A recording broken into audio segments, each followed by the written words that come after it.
We have live Fox 5 team coverage tonight on what's next for the former president. Let's start with Linda Schmidt and Trump's arraignment. Linda, you were there all day. What's your takeaway on today's process? It was a very long day, and it ended up taking a lot longer than what they originally had thought. And this is no doubt there, Steve and Natasha, that this had to be a humbling experience for Donald Trump. And the stage is now set for a possible criminal trial in his hometown, a city he literally helped build. Donald Trump stone-faced as he walked into the courtroom, uncharacteristically silent. Inside, the former president sitting at the defendant's table with his lawyers, becoming the first former or sitting president to face criminal charges. Trump himself saying the words "not guilty" in a firm voice after being presented with a 34-count felony indictment.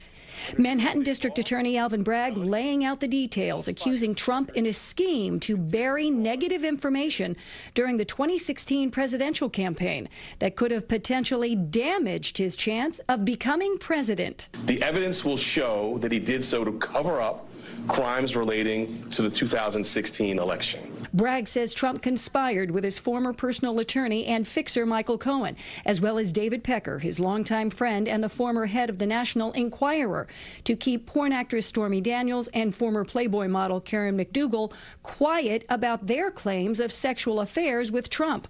Cohen and Pecker coordinated and brokered the hush money payments to the women, and Trump allegedly reimbursed Cohen. He personally signed checks for payments to Michael Cohen. The indictment alleges Trump then tried to hide the payments by falsifying business records. The defendant repeatedly made false statements on New York business records.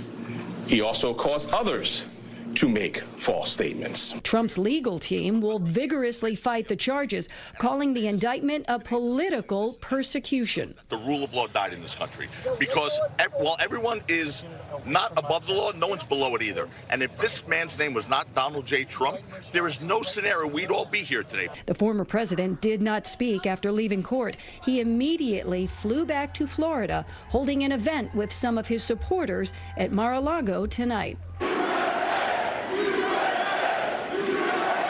I never thought anything like this could happen in America. Never thought it could happen.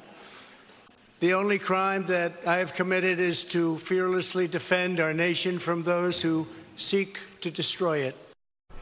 And right now, Donald Trump is scheduled to be back in court here in New York December 4th. The judge today did not impose a gag order, but he did tell Trump's lawyers to encourage him not to make any statements that could possibly incite violence. Steve and Natasha, back over to you. Very well. All right, thanks, Linda.